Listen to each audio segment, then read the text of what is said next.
This man was told to ship winter mittens to the Caribbean. He was told to sell coal to Newcastle, a town famous for having too much coal. He was told to send bed-warming pans to the tropics. Every single one of these was a deliberate prank designed to bankrupt him. He did all of them. He got rich from all of them.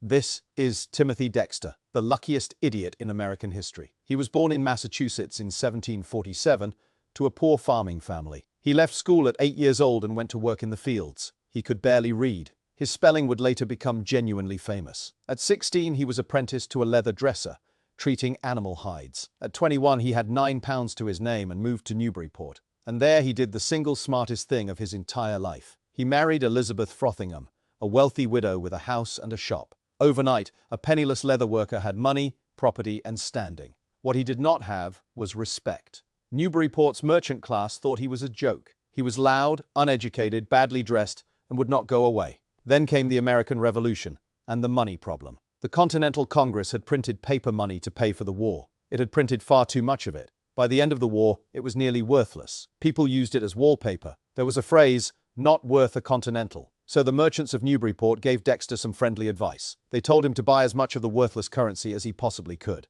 They were setting him up. They wanted to watch him lose everything. Dexter bought it. Sacks of it.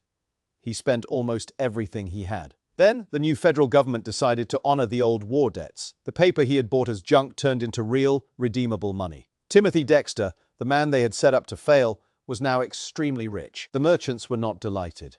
So they tried again. Harder. A man with a fleet of ships needs to know what cargo to send where.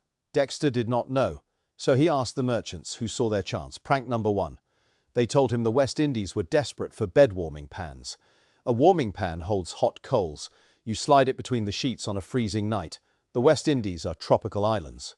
They do not have freezing nights. Dexter shipped 42,000 of them. His captain arrived, looked around at the sugar plantations, and had an idea. Sugar plantations boil molasses in enormous vats. Boiling molasses needs stirring and skimming. A warming pan, with the lid taken off and the long handle kept on, is a perfect ladle. He sold every one of them at a profit. Prank number 2. Wool mittens. To the Caribbean. Same problem. Tropical islands. Nobody in the Caribbean has ever needed a mitten. But the docks were full of merchant ships heading onward to Asia and Northern Europe. Traders bound for cold places bought the entire stock to sell on. Profit again. Prank number 3, and this one is a proverb. They told him to sell coal to Newcastle. Newcastle was the coal capital of England. It is the English phrase for a pointless act. Dexter filled a ship with coal and sent it to Newcastle. His ship arrived in the middle of a coal miners' strike. Newcastle, the coal capital, had temporarily run out of coal. He sold his cargo at a spectacular premium. At this point, it stops being funny for the merchants, and it keeps happening, because Dexter also had his own ideas, and those were worse. He heard the Caribbean had a rat problem, so he shipped it cats. Warehouses full of grain and sugar, overrun with rats. The cats sold immediately. He bought 340 tons of whalebone, apparently on a whim. Nobody could work out why. Whalebone was a slow, unglamorous commodity. Then corsets came into fashion, and corsets are held up by whalebone stays. He owned most of the supply.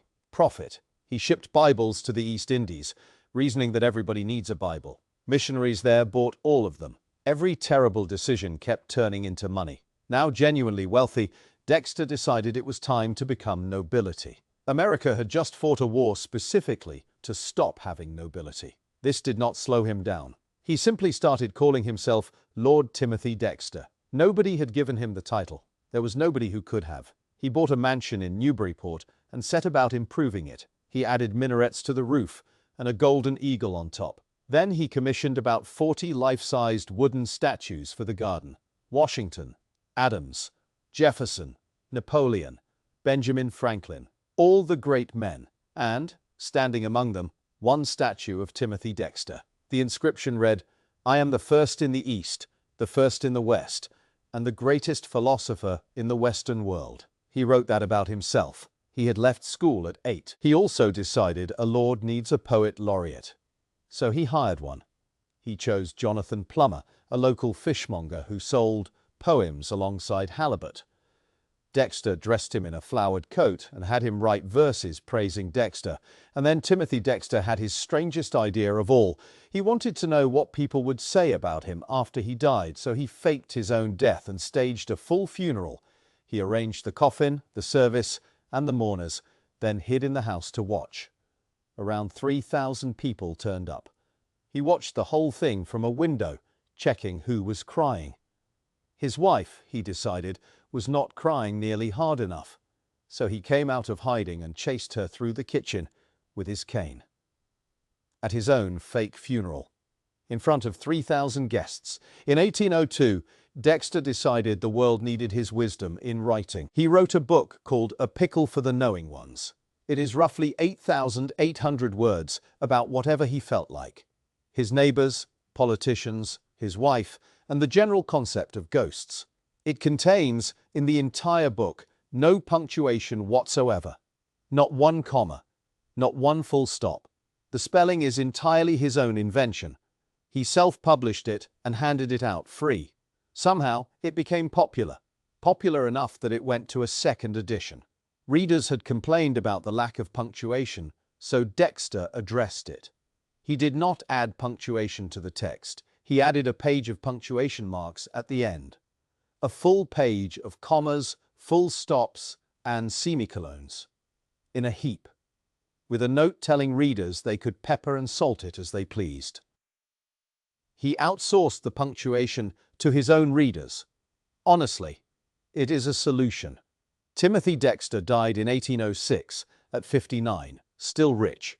He never got the real funeral he had rehearsed. He was buried in a normal grave. Storms and rot eventually destroyed almost all of the 40 statues. His book, the one with no punctuation, is still in print today. So what is the lesson here? Genuinely, there may not be one. Every prank played on him worked out. Every bad idea he had worked out. Some historians argue he was not lucky at all and knew exactly what he was doing, that the fool act was deliberate and he let people underestimate him into bankruptcy. Others point at the punctuation page and think that theory is generous.